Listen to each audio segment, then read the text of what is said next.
ओम शांति 9/5/2024 आज साकार महावाक्य बाबा कहते मीठे बच्चे सबुठारु कड़ा रोग हेउछि कहार नाम रूपरे आकर्षित हेबा अंतर्मुखी होई एही रोग को जांच कर एवं एही रोगरु मुक्त हो। आज प्रश्न हेउछि नाम रूपर रोग को समाप्त करिवार उपाय कोन, एहा द्वारा कोन कोन क्षति सबु हेउछि। उत्तर हेउछि नाम रूपर रोग को समाप्त करिवा पई एकमात्र बाबांक सहित सच्चा सच्चा स्नेह रख। जदि जोग करिवा समय रे बुद्धि चंचल हेउछि, कोनसी देहधारी आड़कू बुद्धि जाउछि, तेबे बाबांकु सत सत सुनाई दियो। सत कहिदेले बाबा क्षमा करिदेबे। डाक्तरंकु रोग लुचाओ नहीं, बाबांकु सुनाइबा द्वारा तुमे सतर्क होइजिबो। बुद्धि जदि काहार नाम रूपरे जोड़ी होइजिबो, तेबे बाबांक सहित बुद्धि लागिबो नाही। सेमाने सेवा बदलरे अपसेवा करिवे, बाबांकर निंदा कराइबे। एहिपरि निंदुक माने बहुत कठिन दंडर भागीदार होई जांती। ओम शांति। एबे तुमे माने जानुछ जे समस्तंकु बाबांक ठारू स्वर्गर संपत्ति मिलिबाकु जाउछि। लौकिकरे मध्य भाईंकु भाई ठारू केबे भी संपत्ति मिली न थाए। एठारे मध्य भाई बा भौणी जे भी अछंती सेमानंकु प्रत्येकंकर अवस्था संबंधरे किछि भी जणा नाही। ए सबुर समाचार बाबांक निकटकु आसुछि। एहा हेउछि प्रैक्टिकल कथा अर्थात प्रत्यक्ष कथा। तुमे समस्ते निजकु देखिबा दरकार जे मु बाबांकु केते समय मने पकाउछि। कौनसी भी देहधारीर नाम रूपर बंधन रे केते बांधी होई रहिछि। मो आत्मार वृत्ति केउ आड़कु जाउछि। आत्मा निजे जानिछि जे मते निजकु केवल आत्मा ही मने करिबाकु हेबो। मोर वृत्ति एकमात्र शिव बाबांक आड़कु जाउछि ना अन्य कौनसी देहधारी नाम एवं रूप आड़कु जाउछि। जेते दूर संभव निजकु आत्मा मने करी एकमात्र बाबांकु मने पकाइबाकु हेबो। आउ सबू भूली जिबाकु हेबो। निजर हृदय को पचार जे मो मन बाबांक व्यतीत अन्य आड़कु जाउ नाही तो। कौनसी व्यवसाय इत्यादि आड़कु किंबा घर गृहस्थ मित्र संबंधी आड़कु बुद्धि चली जाउ नाही तो। अंतर्मुखी होई निजर जांच करिबाकु हेबो। जेतेबेले एठारे आसी बसुछ सेतेबेले निजर जांच करिबा दरकार। एठारे केही ना केही सम्मुखरे जोगरे बसुछंती, तेबे सेमाने मध्य शिव बाबांकर स्मृति रे ही बसुथिबे। एपरि नुहे जे निज संतान मानंकु मने पकाउथिबे। जोग तो शिव बाबांक सहित ही लगाइबाकु हेबो। एठारे तुमे माने शिव बाबांकु ही मने पकाइबा पई बसिछ। तेबे केही आखि खोला करी बसंतु अथवा आखि बंद करी बसंतु, ए सबु तो बुद्धिर कथा। निजर हृदय को पचारिबाकु हेबो, बाबा कौन बुझाउछंती। आमकु तो एकमात्र बाबांकु ही मने पकाइबाकु हेबो। एठारे जेउ माने बसिछंती सेमाने तो एकमात्र शिव बाबांक स्मृति रे ही रहिथिबे। तुमको देखिबे नाही, कारण सेमाने काहा अवस्था संबंधरे किछि भी जानि नाहंती। समस्तंकर समाचार बाबांक पाखको आसुछि। से जानिछंती केउ माने बहुत भल संतान जाहांकर बुद्धि स्वच्छ, सेमानंकर बुद्धि जोग अन्य केउ आड़कु जाउ नाही। एमिति भी बहुत अछंती जेउमानंकर बुद्धि जोग अन्य आड़कु चली जाइथाए। केतेक संतान मुरली सुनी परिवर्तन मध्य होई जानती, अनुभव करंती जे एहा हमर भूल। वास्तव रे हमर दृष्टि वृत्ति ठीक नथिला। एबे याको ठीक करिबाकु हेबो। खराब वृत्ति को छाड़िबाकु हेबो। ए कथा बाबा बुझाउछंती। भाई भाई को केबे भी बुझाई पारिबे नाही। तेबे बाबा देखुछंती एहार दृष्टि वृत्ति किपरि। बाबांकु समस्ते निज हृदयर समाचार सुनाउछंती। शिव बाबांकु निजर सबु समाचार सुनाउछंती। तेबे दादा नि ब्रह्मा बाबा मध्यर बुझी जाउछंती। समस्तंकर समाचार सुनी सुनी बा देखी देखी सबु बुझी जाउछंती। जे पर्यंत सुनी नाहंती से पर्यंत किपरि जानिबे जे एमाने कोन करूछंती। कार्यकलापरु एवं सेवारु बुझी जाउछंती जे एमानंक भितरे बहुत देह अभिमान रहिछि अथवा कम रहिछि। ଏହାଙ୍କର କାର୍ଯ୍ୟକଳାପ ଠିକ୍ ନାହିଁ। କାହାର ନା କାହାର ନାମ ରୂପରେ ବାନ୍ଧି ହୋଇ ଯାଇଛନ୍ତି। ବାବା ପଚାରୁଛନ୍ତି, କାହା ପାଖକୁ ବୁଦ୍ଧି ଚାଲି ଯାଉଛି କି? କେହି ତ ସତ୍ୟ ସମାଚାର ଶୁଣାଉଛନ୍ତି, କେହି କେହି ତ ନାମ ରୂପରେ ଏପରି ବାନ୍ଧି ହୋଇ ଯାଇଛନ୍ତି ଯେ ଶୁଣାଉ ହିଁ ନାହାନ୍ତି। ସେମାନେ ନିଜର ହିଁ କ୍ଷତି କରୁଛନ୍ତି। ବାବାଙ୍କୁ ଶୁଣାଇଲେ ହିଁ ସେ ଭୁଲର କ୍ଷମା ମିଳିଥାଏ ଏବଂ ଆଗକୁ ଏଭଳି ନ କରିବା ପାଇଁ ସମାଧାନ କରିଥାନ୍ତି। ବହୁତ ଅଛନ୍ତି ଯେଉଁମାନେ ନିଜର ବୃତ୍ତିର ସତ୍ୟତା ବାବାଙ୍କୁ କହୁନାହାନ୍ତି। ଲଜ୍ଜା ଆସୁଛି ଯେପରି କେହି ଓଲଟା କାମ କରନ୍ତି କିନ୍ତୁ ସର୍ଜନକୁ କହିନଥାନ୍ତି, ପରନ୍ତୁ ଲୁଚାଇବା ଦ୍ୱାରା ବେମାରୀ ଆହୁରି ବୃଦ୍ଧିକୁ ପାଇଥାଏ। ସେହିପରି ଏଠାରେ ମଧ୍ୟ ନିଜର ସବୁ କଥା ବାବାଙ୍କୁ ଶୁଣାଇ ହାଲୁକା ହୋଇଥାନ୍ତି, ନଚେତ୍ ଭିତରେ ଭାରି ହୋଇଯାଆନ୍ତି। ବାବାଙ୍କୁ ଶୁଣାଇଲେ ପୁଣି ଦ୍ୱିତୀୟ ଥର ଆଉ ଭୁଲ କରିନଥାନ୍ତି। ଆଗ ପାଇଁ ସାବଧାନ ହୋଇଯାଆନ୍ତି। ଯଦି ବାବାଙ୍କୁ ନ ଶୁଣାଇବ ତେବେ ତାହା ବୃଦ୍ଧି ହୋଇ ଚାଲିବ। ବାବା ଜାଣିଛନ୍ତି ଇଏ ବହୁତ ଭଲ ସେବାଧାରୀ। ଶିକ୍ଷାଗତ ଯୋଗ୍ୟତା କ'ଣ, ସେବା କ୍ଷେତ୍ରରେ କିଭଳି ରହୁଛନ୍ତି, ଇଏ କାହାର ନାମ ରୂପର ଆକର୍ଷଣରେ ଆକର୍ଷିତ ହେଉନାହାନ୍ତି ତ? ବାବା ପ୍ରତ୍ୟେକଙ୍କର ଜନ୍ମପତ୍ରୀକୁ ଦେଖୁଛନ୍ତି ଏବଂ ସେମାନଙ୍କର ସହିତ ସେତିକି ସ୍ନେହ ମଧ୍ୟ ରଖୁଛନ୍ତି। ନିଜ ଆଡ଼କୁ ଆକର୍ଷିତ ମଧ୍ୟ କରୁଛନ୍ତି। କେହି କେହି ତ ବହୁତ ଭଲ ସେବା କରୁଛନ୍ତି। କେବେ ବି ତାଙ୍କର ବୁଦ୍ଧି ଯୋଗ ଅନ୍ୟ କେଉଁ ଆଡ଼କୁ ଯାଉନାହିଁ। ହଁ, ପୂର୍ବରୁ ଯାଉଥିଲା କିନ୍ତୁ ଏବେ ସାବଧାନ ରହୁଛନ୍ତି। ବାବାଙ୍କୁ କହୁଛନ୍ତି, ବାବା ମୁଁ ଏବେ ସାବଧାନ ରହୁଛି। ଆଗରୁ ବହୁତ ଭୁଲ କରୁଥିଲି। ନିଜେ ବୁଝିପାରୁଛନ୍ତି ଯେ ଦେହ ଅଭିମାନରେ ଆସିଲେ ବହୁତ ଭୁଲ ହେବ, ପୁଣି ପଦ ମଧ୍ୟ ଭ୍ରଷ୍ଟ ହୋଇଯିବ। ଯଦିଓ ତୁମର ଭୁଲକୁ କେହି ଜାଣିପାରିବେ ନାହିଁ, ପରନ୍ତୁ ପଦ ଭ୍ରଷ୍ଟ ହୋଇଯିବ। ତେଣୁ ହୃଦୟର ସ୍ୱଚ୍ଛତା ବହୁତ ଦରକାର, ତେବେ ଯାଇ ଉଚ୍ଚ ପଦ ପାଇପାରିବ। ତାଙ୍କର ବ୍ରହ୍ମା ବାବାଙ୍କର ବୁଦ୍ଧି ବହୁତ ସ୍ୱଚ୍ଛ ରହୁଛି, ଯେପରି ଏହି ଲକ୍ଷ୍ମୀ ନାରାୟଣଙ୍କ ଆତ୍ମାରେ ସ୍ୱଚ୍ଛତା ରହିଛି। ସେଥିପାଇଁ ତ ଏତେ ଉଚ୍ଚ ପଦ ପାଉଛନ୍ତି।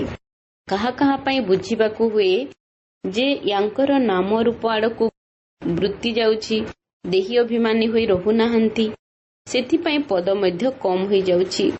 ସେଠାରେ ରାଜାଠାରୁ ଆରମ୍ଭ କରି ଭିକାରୀ ପର୍ଯ୍ୟନ୍ତ କ୍ରମାନୁସାରେ ପଦ ରହିଛି ନା, ତେବେ ଏହିଭଳି କାହିଁକି ହେଉଛି ଏହା ମଧ୍ୟ ବୁଝିବା ଦରକାର। କ୍ରମାନୁସାରେ ତ ନିଶ୍ଚିତ ହେଉଛନ୍ତି, ତେଣୁ କଳା କମ୍ ହୋଇଯାଉଛି। ଯେଉଁମାନେ 16 କଳା ସମ୍ପୂର୍ଣ୍ଣ ଥାନ୍ତି ସେମାନେ ପୁଣି 14 କଳାକୁ ଆସିଯାଉଛନ୍ତି। ଏହିଭଳି କଳା ଅଳ୍ପ ଅଳ୍ପ କମି କମି ସମ୍ପୂର୍ଣ୍ଣ କମି ଯାଉଛି। ଯେତେବେଳେ 14 କଳା ଥିଲା ସେତେବେଳେ ମଧ୍ୟ ବହୁତ ଭଲ ଥିଲେ, କିନ୍ତୁ ଯେତେବେଳେ ବାମ ମାର୍ଗକୁ ଯାଉଛନ୍ତି ସେତେବେଳେ ବିକାରୀ ହୋଇଯାଉଛନ୍ତି। ଆୟୁଷ ମଧ୍ୟ କମ୍ ହୋଇଯାଉଛି, ପରେ ପୁଣି ରଜ ତମୋଗୁଣୀ ହୋଇଯାଉଛନ୍ତି। ଆତ୍ମାରୁ କଳା କମ୍ ହୋଇ ହୋଇ ସମ୍ପୂର୍ଣ୍ଣ ପୁରୁଣା ହୋଇଯାଉଛି। ଆତ୍ମା ଶରୀରଠାରୁ ମଧ୍ୟ ଅଧିକ ପୁରୁଣା ହୋଇଯାଉଛି। ଏସବୁର ଜ୍ଞାନ ବର୍ତ୍ତମାନ ତୁମ ପିଲାମାନଙ୍କ ଭିତରେ ରହିଛି। କିଭଳି 16 କଳାରୁ ତଳକୁ ଖସି ଖସି ପୁଣି ମନୁଷ୍ୟ ହୋଇଯାଉଛନ୍ତି। ଦେବତାମାନଙ୍କର ମତ ତ ମିଳିନଥାଏ, ମତ ତ ବାବାଙ୍କ ଠାରୁ ହିଁ ମିଳୁଛି। ପୁଣି 21 ଜନ୍ମ ପର୍ଯ୍ୟନ୍ତ ମତ ମିଳିବାର ଆବଶ୍ୟକତା ନାହିଁ। ଏହି ଈଶ୍ୱରୀୟ ମତ 21 ଜନ୍ମ ପର୍ଯ୍ୟନ୍ତ ତୁମ ସାଥିରେ ଚାଲୁଛି। ପୁଣି ଯେତେବେଳେ ରାବଣ ରାଜ୍ୟ ହେଉଛି ସେତେବେଳେ ତୁମକୁ ରାବଣର ମତ ମିଳୁଛି। ଏବେ ତୁମକୁ ରାବଣର ମତ ମିଳୁଛି। ଏପରି ମଧ୍ୟ ଦେଖାଉଛନ୍ତି ଯେ ଦେବତାମାନେ ବାମ ମାର୍ଗରେ ଯାଉଛନ୍ତି। ଅନ୍ୟ ଧର୍ମରେ ଏଭଳି କଥା ନାହିଁ। ଦେବତାମାନେ ଯେତେବେଳେ ବାମ ମାର୍ଗକୁ ଚାଲି ଯାଉଛନ୍ତି ସେତେବେଳେ ଅନ୍ୟ ଧର୍ମର ଆତ୍ମାମାନେ ଏଠାକୁ ଆସୁଛନ୍ତି। ବାବା ବୁଝାଉଛନ୍ତି, ପିଲାମାନେ ଏବେ ତୁମମାନଙ୍କୁ ଘରକୁ ଫେରିବାକୁ ହେବ। ଏହା ପୁରୁଣା ଦୁନିଆ। ପୁରୁଣା ଦୁନିଆକୁ ନୂଆ କରିବାର ପାର୍ଟ ଡ୍ରାମାରେ ମୋର ରହିଛି। ଏ କଥାକୁ ମଧ୍ୟ କେବଳ ତୁମେମାନେ ଜାଣିଛ। ଦୁନିଆର ମନୁଷ୍ୟମାନେ ତ କିଛି ବି ଜାଣିନାହାନ୍ତି। ତୁମେ ଅନ୍ୟମାନଙ୍କୁ ଏତେ ବୁଝାଉଛ, ତଥାପି ବି କେହି କେହି ଲୁଚି ଦେଖାଉଛନ୍ତି ତ କେହି ନିଜର ମତ ଦେଉଛନ୍ତି। ଯେତେବେଳେ ଏହି ଲକ୍ଷ୍ମୀ ନାରାୟଣ ଥିଲେ ସେତେବେଳେ ପବିତ୍ରତା, ସୁଖ, ଶାନ୍ତି ସବୁ କିଛି ଥିଲା। ପବିତ୍ରତା ହିଁ ହେଉଛି ମୁଖ୍ୟ। ମନୁଷ୍ୟମାନେ ଜାଣିନାହାନ୍ତି ଯେ ସତ୍ୟ ଯୁଗରେ ଦେବତାମାନେ ପବିତ୍ର ଥିଲେ। ସେମାନେ ତ ଭାବୁଛନ୍ତି ଦେବତାମାନଙ୍କର ସନ୍ତାନ ଆଦି ଜନ୍ମ ହେଉଥିଲେ परंतु सेठारे जोग बल द्वारा संतान जन्म होइथांती। एही कथाकू केही भी जानी नाहंती। कहउछंती सारा जीवन पवित्र रहिले संतान आदि किपरि जन्म हेबे तांकू बुझाओ। वर्तमान पवित्र रहिले 21 जन्म पर्यंत पवित्र रहिबो। तेबे आमे श्रीमत अनुसारे निर्विकारी दुनिया स्थापन करुछु। शिव बाबांकर मत ही श्रीमत अटे। गायन मध्य रहिछि मनुष्यरु देवता। एबे समस्ते हेले मनुष्य जे कि पुणी देवता हेउछंती। एबे श्रीमत अनुसारे आमे दैवी स्वराज्य स्थापन करुछु। एथिरे पवित्रता हेउछि मुख्य। तेबे आत्मा को ही पवित्र हेबाकू पड़िबो। आत्मा ही पत्थर बुद्धि होई जाइछि। एही कथाकू स्पष्ट भावरे बुझाओ। बाबा ही सत्यजुगी देवी स्वराज्य स्थापना करिथिले, जाहाकू स्वर्ग बोली कहा जाउछि। मनुष्यरु देवता बाबा ही करुछंती। मनुष्य माने पतित थिले, तांकू पवित्र किए करिछि? बाबा तुम मानंकू कहउछंती, मते मने पकाओ, तेबे तुमे पवित्र होई जिवो। जदि एही कथाकू तुमे काहाकू भी सुनाइबो, तेबे तांको मनकू छुइबो। एबे पतितरु पवित्र किपरि हेबो? तेबे निश्चित बाबांकू मने पकाइबाकू हेबो। अन्य मानंक ठारू बुद्धिर जोग हटाई एकमात्र बाबांक सहित जोड़िबाकू हेबो। तेबे जाई मनुष्यरु देवता होई पारिबो। एही भली बुझाइबा दरकार। तमे जहा बुझाइछ ड्रामा अनुसारे बिल्कुल ठीक थिला। ए कथा तो बुझुछंती, किंतु बुझाइबा पई दिनकू दिन नुआ नुआ पॉइंट मिलुछि। मूल कथा हेला आमे पतितरु पवित्र किपरि हेबा। बाबा कहउछंती देहर सबु धर्म को त्याग करी मते मने पकाओ। एही पुरुषोत्तम संगम जुगकू केवल तुमे माने ही जानुछ। आमे एबे प्रजापिता ब्रह्मांकर ब्राह्मण संतान होइछु। बाबा आमकू राजयोगर पाठ पढ़ाउछंती। जे पर्यंत ब्राह्मण न होइछे से पर्यंत देवता होई पारिबो नाही। एही ब्रह्मा संपूर्ण 84 जन्म नेउछंती। पुणी तांकू ही प्रथम नंबर रे आसीबाकू पड़िथाय। पुणी बाबा आसी प्रवेश करिथांती। तेबे मुख्य कथा हेउछि निजको आत्मा मने करी बाबांकू मने पकाओ। देह अभिमान रे आसी केउठी ना केउठी एकदम लटकी रहुछंती, अर्थात आकर्षित होई जाउछंती। देही अभिमानी तो समस्ते होई पारिबे नाही। तेणु निजर पूरा जांच करो। आमे केउठी देह अभिमान आसु नाही तो? आम द्वारा कोनसी विकर्म हेउ नाही तो? बेकायदा चाली चलन हेउ नाही तो? अनेकंकर एपरि होइथाय। सेमाने अंतिम समय रे बहुत दंडर भागीदार हेबे। जदिओ एबे कर्मातीत अवस्था होई नहीं, किंतु जेउ मानंकर कर्मातीत अवस्था होई जाउछि सेमानंकर सबु दुख दूर होई जाउछि। सेमाने दंडरु मुक्त होई जाउछंती। विचार करा जाउछि सेठारे क्रमानुसारे राजा हेउछंती। निश्चित काहार कम पुरुषार्थ रहुछि, जेउ कारणरू दंड भोगिबाकू पडुछि। आत्मा ही गर्भ जेल रे दंड भोग करिथाए। आत्मा जेतेबेले गर्भरे थाए सेतेबेले कहिथाए जे मते बाहरकू बाहर करो, मु पाप कर्म करिबि नाही। तेबे आत्मा ही दंड भोगिथाए। आत्मा ही विकर्म करिथाए। एही शरीर कोनसी कामर नुहे। तेणु मुख्य कथा हेला निजको आत्मा मने करिबा दरकार। बुझी जिबा दरकार जे सबु किछि आत्मा ही करिथाए। एबे तुम सबु आत्मा मानंकू घरकू फेरिबाकू हेबो। तेणु एही ज्ञान मिलिछि। पुणी केबे एही ज्ञान मिलिबो नाही। जेउ माने आत्म अभिमानी सेमाने समस्तंकू भाई भाई दृष्टि रे देखिबे। शरीरर कथा नुहे। आत्म अभिमानी होई गले शरीर प्रति ममता रहिबो नाही। एथिपाई बाबा कहउचंती यहाँ ही बहुत उच्च स्टेज अर्थात स्थिति। भाई भौणी परस्पर प्रति आकर्षित हेबा द्वारा बहुत डिससर्विस अपसेवा करुछंती। सेथिपाई बाबा कहउचंती आत्म अभिमानी भव। एथिरे ही बहुत मेहनत रहिछि। पाठ पढ़ारे अनेक विषय वस्तु रही थाए। भाबुछंती मु एथिरे फेल हे जीवी, तेबे कोनसी विषय रे फेल हेबा कारणरू अन्य विषय रे मध्य ढिला होई जाउछंती। एबे तुमर आत्मा बुद्धि जोग बल द्वारा सुनार पात्र होई जाउछि। जोग नाही, तेणु ज्ञानर धारणा मध्य कम हेउछि। तेणु शक्ति रहु नाही, कारण जोगर शक्ति नाही। तेबे यहाँ मध्य ड्रामार निर्धार्य रहिछि। बाबा बुझाउछंती ପିଲାମାନେ ତୁମମାନଙ୍କୁ ନିଜର ଅବସ୍ଥାକୁ କେତେ ଉଚ୍ଚ କରିବା ଦରକାର ନିଜକୁ ଦେଖିବାକୁ ହେବ। ମୁଁ ସାରା ଦିନ ଭିତରେ କୌଣସି ବେନିୟମ କାର୍ଯ୍ୟ କରୁନାହିଁ ତ? ଯଦି ଏଭଳି କୌଣସି ଅଭ୍ୟାସ ଅଛି ତେବେ ତୁରନ୍ତ ଛାଡ଼ିଦେବା ଉଚିତ। ପରନ୍ତୁ ମାୟା ପୁଣି 2-3 ଦିନ ପରେ ଭୁଲ କରାଇ ଦେଉଛି। ଏହିଭଳି ସୂକ୍ଷ୍ମ ଭୁଲ ହେବାରେ ଲାଗିଛି। ଏହା ହେଉଛି ଗୁପ୍ତ ଜ୍ଞାନ। ମନୁଷ୍ୟମାନେ ଏକଥା ଜାଣିନାହାନ୍ତି। ତୁମେ କହୁଛ ଆମେ ନିଜ ଖର୍ଚ୍ଚରେ ନିଜ ପାଇଁ ସବୁ କିଛି କରୁଛୁ, ଅନ୍ୟର ଖର୍ଚ୍ଚରେ କିପରି କରିବୁ? ସେଥିପାଇଁ ବାବା ସବୁବେଳେ କୁହନ୍ତି ମାଗିବା ଠାରୁ ମରିବା ଭଲ। କଥିତ ଅଛି ସହଜରେ ମିଳିଗଲେ କ୍ଷୀର ସମାନ, ମାଗିକରି ନେଲେ ତ ପାଣି ସମାନ। ଯଦି କାହାକୁ ମାଗୁଛ ସିଏ ଅନିଚ୍ଛା ସତ୍ତ୍ୱେ ଦେଉଛି ତେବେ ତାହା ପାଣି ସମାନ ହୋଇଥାଏ। ଯଦି ବାଧ୍ୟ କରି କାହାଠାରୁ ନେଉଛ ତେବେ ତାହା ରକ୍ତ ସମାନ ହୋଇଯାଉଛି। କେହି କେହି ବହୁତ ବାଧ୍ୟ ମଧ୍ୟ କରିଥାନ୍ତି। ସେଥିପାଇଁ କେହି କେହି କରଜ କରି ସେବାରେ ଲଗାଇଥାନ୍ତି, କିନ୍ତୁ ତାହା ରକ୍ତ ସମାନ ହୋଇଯାଇଥାଏ। ଏଠାରେ କରଜ ନେବାର କୌଣସି ଆବଶ୍ୟକତା ନାହିଁ। ଦାନ ଦେଇ ପୁଣି ଯଦି ଫେରାଇ ନେବ ତେବେ ଏହା ଉପରେ ମଧ୍ୟ ହରିଶ୍ଚନ୍ଦ୍ରଙ୍କର କାହାଣୀ ରହିଛି। ତେଣୁ ଏଭଳି ମଧ୍ୟ କର ନାହିଁ। ଆୟରୁ କିଛି ଅଂଶ ନିଜ ପାଖରେ ରଖିଥାଅ, ଯାହାକି ତୁମର କାମରେ ଆସିବ। ତୁମମାନଙ୍କୁ ଏଭଳି ପୁରୁଷାର୍ଥ କରିବାକୁ ହେବ ଯେପରି ଅନ୍ତିମ ସମୟରେ କେବଳ ବାବାଙ୍କର ହିଁ ସ୍ମୃତି ରହିବ ଏବଂ ସ୍ୱଦର୍ଶନ ଚକ୍ର ମଧ୍ୟ ମନେ ରହିବ। ତେବେ ଯାଇ ପ୍ରାଣ ଶରୀରରୁ ବାହାରିବ, ତେବେ ଯାଇ ଚକ୍ରବର୍ତ୍ତୀ ରାଜା ହୋଇପାରିବ। ଏପରି ମନେ କର ନାହିଁ ଯେ ଅନ୍ତିମ ସମୟରେ ବାବାଙ୍କୁ ସହଜରେ ମନେ ପକାଇ ପାରିବ। ସେ ସମୟରେ ଆପେ ଆପେ ଅବସ୍ଥା ଏଭଳି ହୋଇଯିବ ନା। ବର୍ତ୍ତମାନ ଠାରୁ ପୁରୁଷାର୍ଥ କରିଲେ ହିଁ ସେହି ଅବସ୍ଥାକୁ ଅନ୍ତିମ ସମୟରେ ପ୍ରାପ୍ତ କରିପାରିବ। ଏପରି ନ ହେଉ ଅନ୍ତିମ ସମୟରେ ବୃତ୍ତି ଅନ୍ୟ କେଉଁ ଆଡ଼େ ଚାଲିଯାଉ। ବାବାଙ୍କୁ ମନେ ପକାଇଲେ ହିଁ ପାପ ଭସ୍ମ ହେବାକୁ ଲାଗିବ। ତୁମେମାନେ ଜାଣିଛ ପବିତ୍ରତା ପାଇଁ ହିଁ ମେହନତ କରିବାକୁ ହେବ। ପାଠ ପଢ଼ାରେ ଏତେ ମେହନତ ନାହିଁ। ଏହା ଉପରେ ସନ୍ତାନମାନଙ୍କୁ ବହୁତ ଧ୍ୟାନ ଦେବା ଦରକାର। ତେବେ ବାବା କହୁଛନ୍ତି ପ୍ରତ୍ୟେକ ଦିନ ନିଜକୁ ପଚାର, ମୁଁ କୌଣସି ବେନିୟମ କାର୍ଯ୍ୟ କରୁନାହିଁ ତ? କାହାର ନାମ ରୂପରେ ଆକର୍ଷିତ ହେଉନାହିଁ ତ?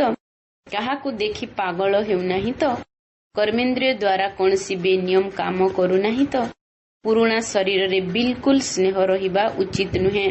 ତାହା ମଧ୍ୟ ଦେହ ଅଭିମାନଟେ। ତେଣୁ ଅନାସକ୍ତ ହୋଇ ରହିବା ଉଚିତ। ପ୍ରକୃତ ସ୍ନେହ ଏକମାତ୍ର ବାବାଙ୍କ ସହିତ ରହିବା ଦରକାର। ବାକି ସମସ୍ତଙ୍କ ସହିତ ଅନାସକ୍ତ ସ୍ନେହ। ଯଦିଓ ତୁମର ସନ୍ତାନ ଇତ୍ୟାଦି ଅଛନ୍ତି, ପରନ୍ତୁ କାହା ପ୍ରତି ଆସକ୍ତି ନ ରହୁ। ତୁମେମାନେ ଜାଣିଛ ଯାହା କିଛି ବି ଦେଖୁଛ ସବୁ ବିନାଶ ହୋଇଯିବ। ତେଣୁ ସେଥିପ୍ରତି ସ୍ନେହ ରହିବା ଉଚିତ ନୁହେଁ। କେବଳ ଜଣଙ୍କ ସହିତ ପ୍ରକୃତ ସ୍ନେହ ରହିବା ଦରକାର। ବାକି ଅନ୍ୟମାନଙ୍କ ପ୍ରତି ନାମମାତ୍ର ସ୍ନେହ ଅର୍ଥାତ୍ ଅନାସକ୍ତ ଭାବ ରହିବା ଉଚିତ। ଆଚ୍ଛା, ମିଠା ମିଠା ଶିକିଲଧେ ସନ୍ତାନମାନଙ୍କ ପ୍ରତି ମାତା ପିତା ବାପା ଦାଦାଙ୍କର ମଧୁର ସ୍ନେହ ଭରା ସ୍ମୃତି ଏବଂ ସୁପ୍ରଭାତ। ଆତ୍ମିକ ପିତାଙ୍କର ଆତ୍ମିକ ସନ୍ତାନମାନଙ୍କୁ ନମସ୍ତେ। ଆମ ଆତ୍ମିକ ସନ୍ତାନମାନଙ୍କ ଆତ୍ମିକ ମାତା ପିତାଙ୍କୁ ମଧ୍ୟ ନମସ୍ତେ ନମସ୍ତେ। ଧାରଣା ପାଇଁ ମୁଖ୍ୟ ସାରାଂଶ। ପ୍ରଥମ ନମ୍ବର, ନିଜର ବୃତ୍ତିକୁ ବହୁତ ଶୁଦ୍ଧ ପବିତ୍ର କରିବାକୁ ହେବ। କୌଣସି ବି ବେନିୟମ ବା ଓଲଟା କାର୍ଯ୍ୟ କରିବା ଉଚିତ ନୁହେଁ। ବହୁତ ସାବଧାନ ରହିବାକୁ ହେବ।